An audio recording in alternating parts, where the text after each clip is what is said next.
Even though promotional posters for the game introduced Five Nights at Freddy's 2 as a grand reopening, it's all but confirmed to be a prequel. The most compelling evidence for this is that upon completion of Night 5 you receive a paycheck which reveals that the game takes place in 1987. And if you remember, in the first game, Phone Guy mentions an incident that happened sometime in 1987 that he simply calls the Bite of 87. They used to be allowed to walk around during the day too, but then there was the Bite of 87. So, unless some sort of time-traveling device is introduced in later installments, it's pretty safe to say that Five Nights at Freddy's 2 is a prequel.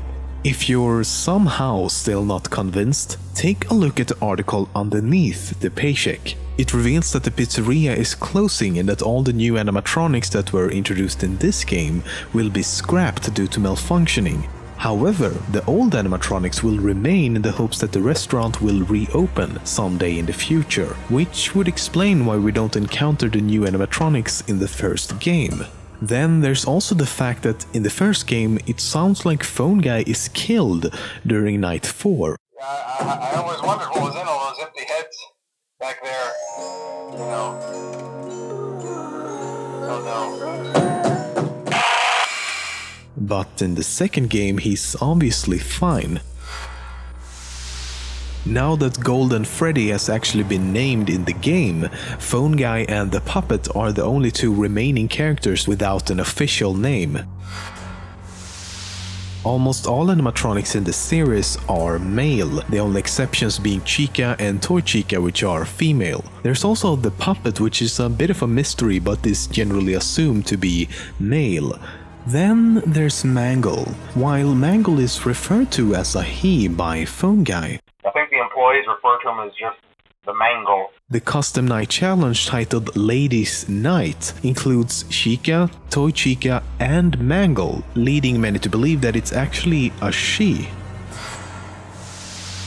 Let's talk about the Bite of 87 incident. The second game is set in 1987, the year of the incident, which is hardly a coincidence. But we never see or hear anything about this during the game, which must mean that it hasn't happened yet. But if that's the case, the game unintentionally gives us the exact date for when it must have happened. Because at the end of Night 6, Jeremy is informed that the pizzeria is closing and that he will be working the day shift for the restaurant's last event, a birthday party the next day. We have one more event scheduled for tomorrow, a birthday.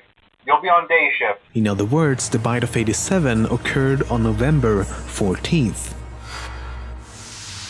After completing each night up to Night 4 in the second game, you get a really strange cutscene like this one. But what's really weird about these short clips is that we're actually in the dining area from the first game.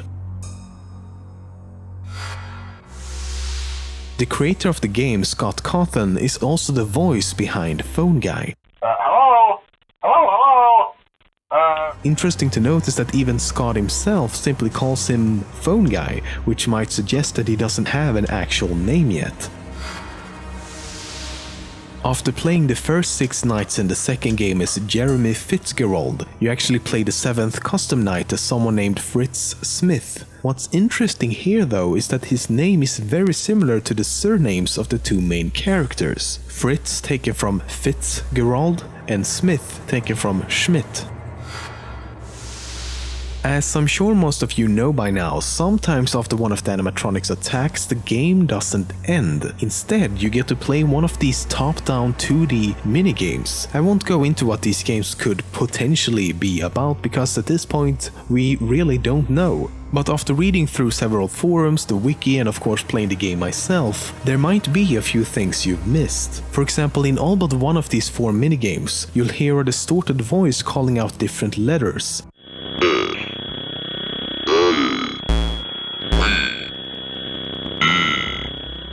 They each spell out save them, help them, and save him.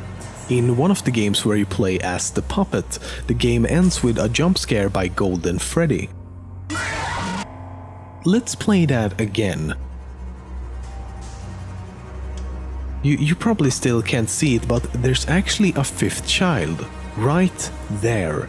For one single frame before Golden Freddy appears, a 5th child can be seen. But another thing is happening at the same time. The score in the upper left corner changes to a seemingly random number every single time you play this minigame. Then there's also of course this guy. He's been dubbed the Purple Man for now, and he doesn't seem to resemble any of the animatronics. He even arrives in a car in one game and thus is most likely human. He always appears in 2 of the minigames, and in a third he actually kills you before crashing the game. There's also an Easter egg in the second game, similar to the Golden Freddy Easter egg in the first game. This time it seems to happen at random but will also crash the game.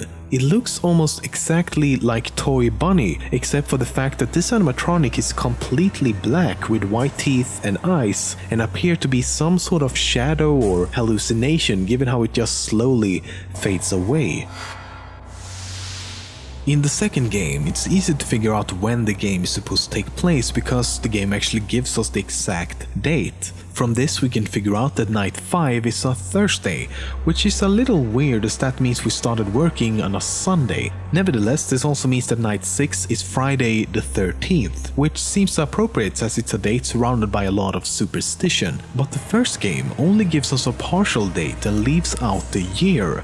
But you'll notice that the dates between the 2 games follow the exact same pattern. Night 6 in the first game is also November 13th. Now we could assume that this is also a Friday for 2 reasons. 1, paychecks are usually given out on Fridays, and 2, it would follow the same pattern as the second game. By doing this we can actually narrow it down a bit because Friday the 13th in November doesn't happen every single year. And given that the technology seems to be a little dated in both games, I'm also going to assume that neither takes place in the future. That leaves us with 1992, 1998 and 2009. Okay, let's go back to the second game. Take a look at the money we're receiving. $100.50. Why not just 100? I don't know about you, but if I had to come up with a random number like this, I'd be most likely to use a whole number and skip the decimals altogether. So maybe it isn't random. We work between 12 and 6 AM, so 6 hours. 6 hours times 5 nights is 30 hours. 100.50 divided by 30 gives us $3.35 per hour. If we compare that to federal and state minimum wages in the US in 1987, it actually checks out. If we do the same for the paycheck we received in the first game at night 5, we can completely rule out 2009, and the most likely year of the 2 remaining is 1992. However, if it turns out that the identical date should be mere coincidence and the 6th night in the first game is in fact not a Friday like in the second game, the first 5 nights at Freddy's could really take place anywhere between 1987 and somewhere around 1998, depending on which state we're actually located in. That is, if we're even located in the US at all. Take a listen to this. Hello and welcome to your new summer job at the new and improved Freddy FAZBEAR's Pizza. Did he just say, hello and welcome to your new summer job,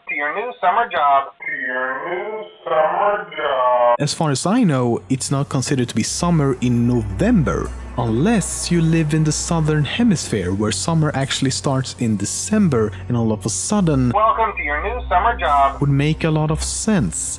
But instead nothing else would. Why is Phone Guy speaking with an American accent? Why are we dealing with dollars? Why is everything in English? I could go on like this for a while.